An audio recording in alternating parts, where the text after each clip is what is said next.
And Scientology. And while you were there, were you under the impression that you know that you were operating as part of a business, or were you still very much of the belief then this is a lifestyle, this is something that I do now?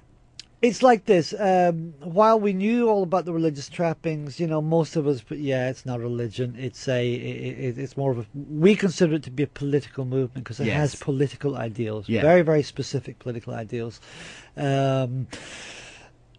I worked in a lot of capacities there, a lot of normal stuff. I learned graphic design in there because I was doing magazine layouts, and I learned computer networking. I went around installing financial computer systems around the world, all kinds of wild stuff, well, actually, sorry, I would say wild, very normal stuff, very mundane stuff. The wild stuff was the... But it really sounds bizarre that you're talking about it as if, it's a career development path that you were on. You got it. Yeah. But you see, and that's part of what is taught to you. But then and because you're so wrapped up in it, you work on these things dedicated to it. There was very, very often I would go for a week without sleep. Yeah. This was very, very common in order to get, say, jobs done. It was that important. You had to make things go right. But you have to realize that we were in the Sea Organization. Often we were just on £5 a week. A really, really good week's pay in the Sea Org was 50 quid. Yeah. Right? That's not a lot of money. No. You're living communally.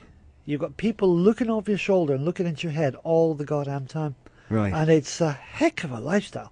And the readjustment after it has been tremendously difficult. And just a final question before we get, I suppose, to the the exit is when it came to that, in terms of the motivation that you'd have. Obviously, if the motivation wouldn't be financial, you knew yourself, as you mentioned, that it wasn't really sort of a religious thing. Was the motivation purely this is a movement and this is I'm doing the right thing? Okay, here's a couple of really important hooks in Scientology. First of all, you believe in the subject, right?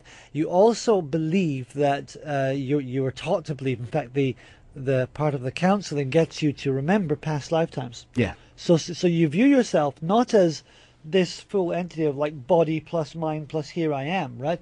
You view yourself as actually a separate spiritual entity to your body. Yeah. Because you're supposed to be, Hubbard describes it as you operate your body from the back of your head. And so you really visualize this. And that if your body dies, you go into hospital and you pick up a baby's body. That's what it's called. Yes, yeah. And if you die, it's called dropping the body. It's not called dying. Yes, yeah. So you know that it's really important for you to do Scientology and make yourself better, because next lifetime you might come back as, look, I don't want to shock people here, but Scientology's got a couple of, Hubbard hated homosexuals. Yeah, he hated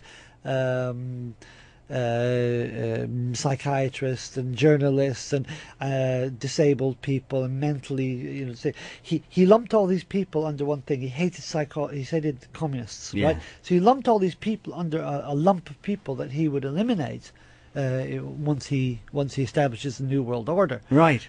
So he's come back now, apparently. So the idea is that he's come back. He's got a new body. He's working in politics now. Yeah. And he actually says in one of the documents that he's the Antichrist in one of the upper documents. Right.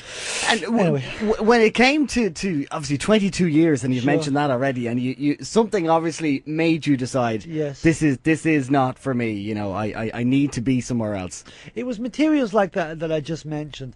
I happened to be faced up for the first time ever with the real world, right? Yeah, yeah. I was up in the Lozelles in Birmingham. There was riots there between the Muslims and Afro-Caribbean groups there.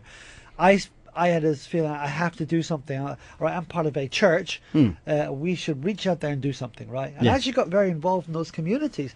But me personally, but representing the church in some cases not. Sometimes I just said it was me personally. Yeah. And my God, those people opened my eyes. Yeah. I was working with Muslim youth groups, beautiful, wonderful people, and Afro-Caribbean after-school clubs and youth groups, and and I saw these distinct people and said they're really wonderful people.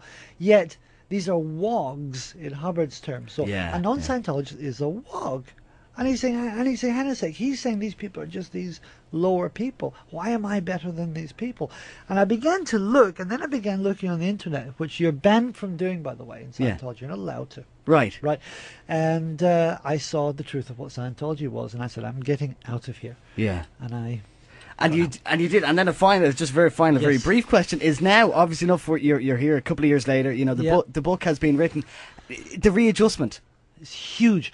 I mean, really, look, I didn't know how to shop when I got out. Okay, I didn't have any cultural cues. You know, I didn't know. You know, like I don't know whatever, who Tommy Tiernan. So someone could say Tommy Tiernan. Oh yeah, I saw Tommy Tiernan. I didn't know who Tommy Tiernan was. You know, I didn't know who Bertie Ahern was. You know, I mean, really, it's a huge adjustment to life. I went through a period of, I was very, very close to suicide. Yeah. And I got, it was that bad because I just didn't know how to readjust. Well, you could, how frightening just simple life might be in a situation like that. Well, the book itself really is well worth the read. It's called The Complex, an insider exposes the covert world of the Church of Scientology. John Duignan, thanks a lot for joining us in the studio today. My pleasure. If you to get your views on that, you can text them in 083 311 1052. A couple of texts that have come in the last while. Alan Pimlico says I got collared by a smiling youth on Middle Abbey Street trying to get me to take their personality test as the Scientologist. Having just learned about Scientology in school, I told him my Thetans and I were going to get along just fine. If he didn't go away, I'd make it my business to find and unlock Zenu from his prison under the Pyrenees. His expression was priceless. Take that, Tom Cruise.